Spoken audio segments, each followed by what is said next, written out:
All right.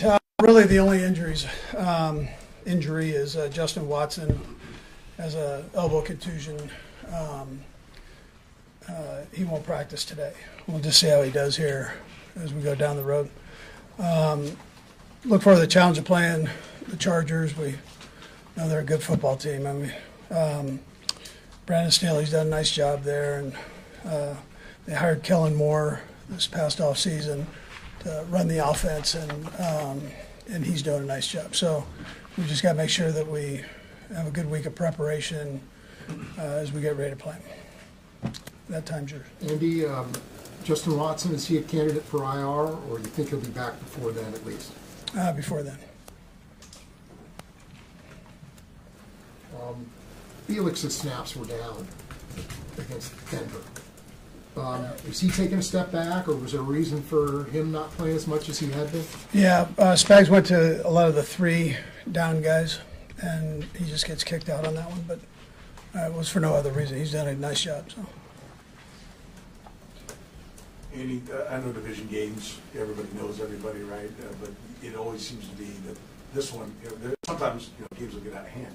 This series never does, no matter where you guys are. You guys always seem to be one score at the end. You got a theory as to why you seem to be so sticky? Yeah, they're a good team, and they play well against us. We play well against them, and it's just one of those games. That's how you go about prepping for it.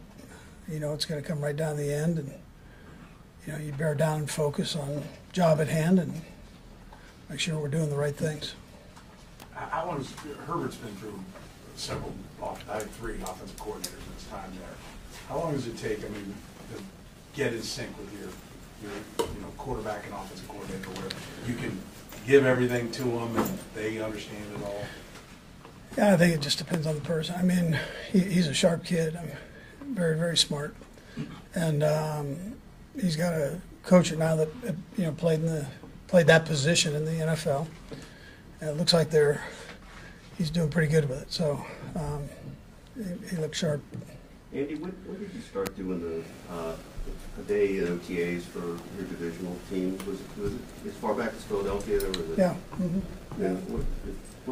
What prompted that, and what do you see the benefit of being? Yeah, you play them twice, and so we just spend a little extra time trying to get to know them better, if you can. Now changes take place, but you spend a little time on it, and I don't know if most teams do that, but I'm sure there are other teams that do it for sure. So.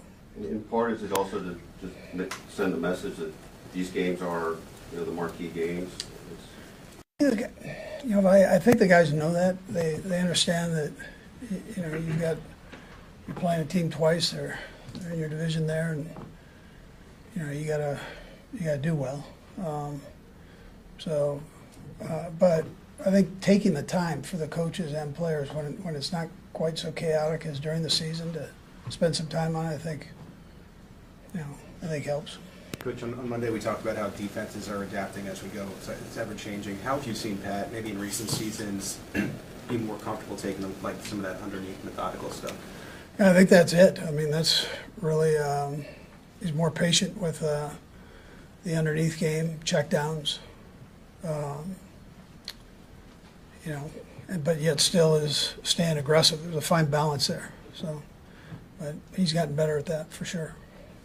A couple of years ago, there was a discussion about Chris Jones and the effort to play him more in the defensive end role. And that season, he was hurt a lot, so maybe it didn't work out the way both he and the team planned. This year, obviously he moves the way he does, but a lot of his production, pass-wise, is coming on the end. What's it just say about him? Is he truly a hybrid? Of sorts, is he a tackle, an end? What do you kind of view him as? Yeah, well, somebody that as good as he is, that good, you got to move him around a little bit because he's not a marked man, but they know they've got to slow him down. So the best you can move him around, that helps him. Now, he's a good enough athlete where he can do that, and has a good enough feel for things where you can do that with him. Not everybody can do that, but he gives you that flexibility. And so that's what Spags and Joe do. They give them opportunities outside and inside, and mix it up a little bit. Seems like he has a bit of extra fury this year, coming off the contract and that whole debacle. Have you seen something extra from him this year? Yeah, listen, I mean, he's always, this is what he's been the last few years. I mean, he's grown up before our eyes, and I think he's taken it serious. The last few years has been very serious on the skill of, both spots, but his job.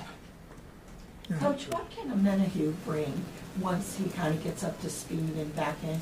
What can he add to the defense? Well, he's another one that could play inside and outside, and it gives you flexibility there. He's good at both. So, again, you can work different combinations with that. But he's definitely somebody you have to look at. If I'm game planning against him, I'm gonna know where he's at, and he's a good football player. How much? I assume your answer would be, we'll see how it goes this week, but would you say it's at least open to him being able to play this weekend? Yeah, well, I do want to see how it goes in practices, but sure, there's a chance. I think he's in good shape for being not in a football uniform, so he's kept himself in good shape. Now, the one advantage he has that maybe somebody that hasn't played up to this point, he went through all the training camp, all the preseason games, and we'll just see. We'll see how he does moving around out here. Couple more guys. How much of that inside outside? Go ahead. Blair. Just a trend thing. Points and yards are down, which means defensive numbers are up after 6 weeks. But any just easy theories on why offenses have trended down, not just with the Chiefs, but across the league? Yeah, listen, I think their schemes they're combining a bunch of different things and doing it well. Before, the teams that tried to do that, they were normally weak in one spot or the other. I'm not seeing that over the last couple of years here. Yeah. Coach, we just talked about Menahue and then Chris Jones inside outside. How much of that, I know it's been a while, but drew you to Joe Cullen and bringing him in and just being able to kind of teach that versatility, positionless type of thing on the line? Yeah, well, Joe's a great defensive line coach, so I mean, he understands what it takes to play both. He kind of trains all the guys to do that. You see Michael doing it. They've all got a little piece of that working inside and outside.